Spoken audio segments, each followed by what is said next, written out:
Welcome to the third video for understanding the circle of chords. The first video we talked about what is the circle of chords. And simply it's just a way of organizing chords within a key and seeing all the possibilities within that key for what chords can go in that key, at least the most common ones. The second video we talked about the benefits of seeing music through the key, through the lens of the key, and that is it makes you a more matured and empowered musician. No more do we approach music just playing random chords, but we see them within the system and within the key. It's a great way to start. Rules can be broken, other options can be made, but it's good to at least get to know the main, most common ways that chords are put together and melodies are made and music is made.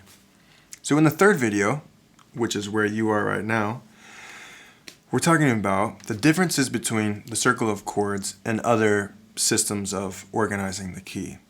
Very simply, the circle of chords isn't anything new per se. It's basically the Nashville Chording System with a couple of very slight variations. Simplifying it, using chords that are most commonly used.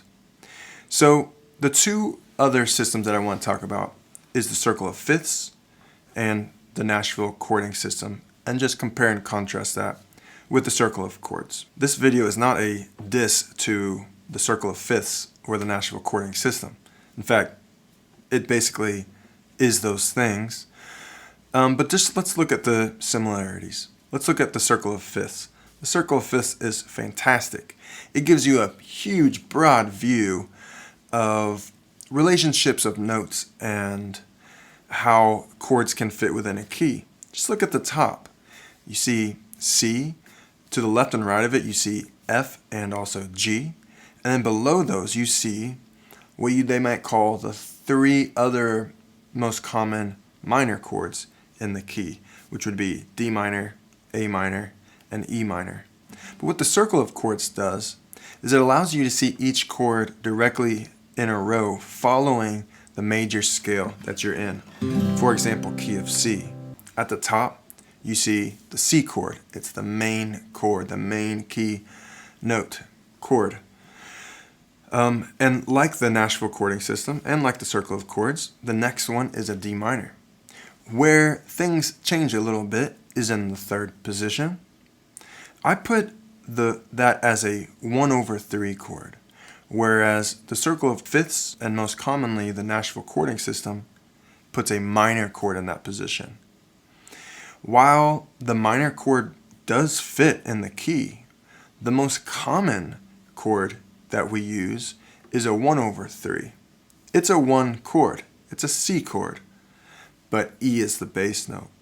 One benefit of using the circle of chords when you're with a song is that you see them in order of the scale. And you can hear how the chords turn around the circle or the key. Whereas the circle of fifths, though it's very organized and fantastic, the chords just are kind of randomly, seem randomly put on the chart. And it's hard to see them, how they might flow from one to the next. For example, the key of C, you can see how from 1 to 4, C, da, da, da, 1, 2, 3, 4, you can see how the F lifts from the C, 3 notes away, or being its fourth. So can the 3 be a minor? Absolutely. Well, we're in the key of C, so our ear naturally likes to hear a 1/3 more commonly. Grab 10 songs that have a 3 chord in them. Maybe 1 out of the 10, or 2 out of the 10 will have the 3 as a minor. Most of them are going to use what I call a stepping chord from, for example, the F to the C over E. I played the E note. This is an E note. Down makes it a C over E to maybe D minor. See how it feels like it steps through? Whereas from an F to an E minor, it feels not like as much of a step, but as its own kind of like block, its own kind of landing point. Because the E minor is its own sovereign chord.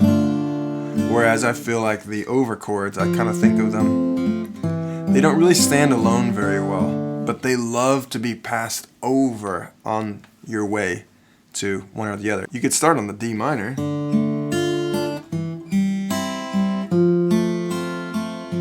and walk up, walk down, right? The 3 chord works as a stepping chord. Like the Nashville Chording System and like the Circle of Fifths, the 4 chord is a major chord, the 5 chord is a major chord, the 6 chord is definitely the minor, the 6 minor, the main minor. And this is where it differentiates again. Again, there's nothing new that I'm presenting here with the Circle of Chords. It's just a way to do the most common chords, the most commonly used chords in the 7th position, which the Circle of Fifths doesn't even show the 7th position. But the difference, say, in the Circle of Chords and Nashville Chording System is they put a diminished chord in the 7th position, whereas the Circle of Chords puts another over chord, a 5 over 7. In the key of C, if I walk from C down to A minor, I'm going to play a C, G over B to A minor. Whereas the Nashville Chording System would put a B diminished chord in that place. Number one, when was the last time you needed a diminished chord? Not very often. Is it wrong to put a diminished chord there? Absolutely not. What's most common? The 5 over 7 chord, or in the key of C's case, a G over B chord. How many chords do this walk down? A lot of songs, specifically in the key of C, use that walk down for songs that are telling a story, kind of like explaining life, a song about life and changes, right? So we've got like Landslide by Fleetwood Mac. The list goes on. The 7 chord, specifically being a 5 over 7, can be a very beautiful stepping stone from either, say, from C down to A minor, or from A minor walking up to C. So why does the Nashville Chording System put a diminished chord there if it's diminished chords are like never hardly used in modern pop, modern worship, modern rock music? Well, because the diminished chord still uses its own 1-3-5 of within the key. So a B diminished chord is going to have B notes, D notes, and F notes. I think a better option to the learning process and the experience process of playing is to make that 7 a 5 over 7 rather than a diminished, because you might play for years and years and never play a diminished chord unless you get into jazz or something like that. So just to recap, the Circle of Chords isn't offering anything necessarily new. It's just focusing in on what's most common. Each key is going to have its own Circle of Chords. My advice is to learn the Circle of Chords for the 5 most common keys on the guitar, which are key of A, key of C, key of D, key of E, and key of G. If you spend years really getting good at those 5 keys, it's going to open up doors for other keys too. You're going to be able to figure out how to transpose or get into other keys after that. But those 5 keys have different kind of positions or shapes that work well with the guitar, with the acoustic guitar specifically, electric guitar. It's designed to, you could say, play in those keys because those 5 sharp keys mostly, C is the natural key, but those 5 keys utilize open strings.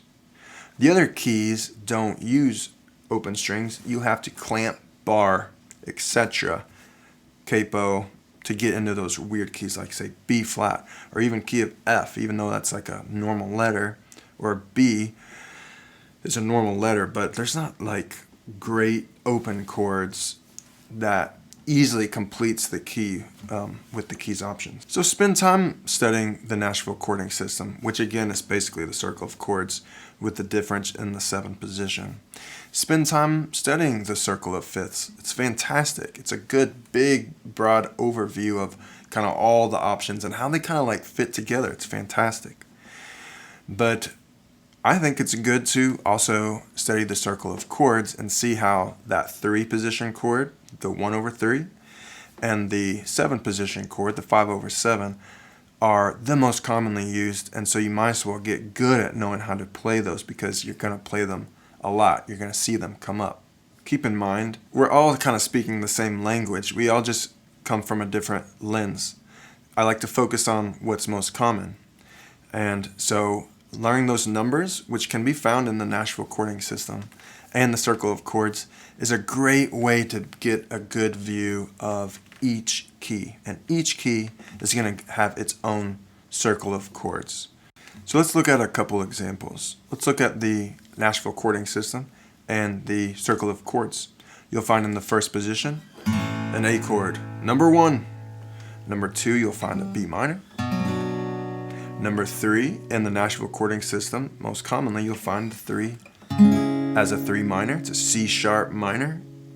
I put it as an A over C sharp because that's the most common. The 4 is always that major chord, what we call the lift chord, what I call the lift chord. It's a lift.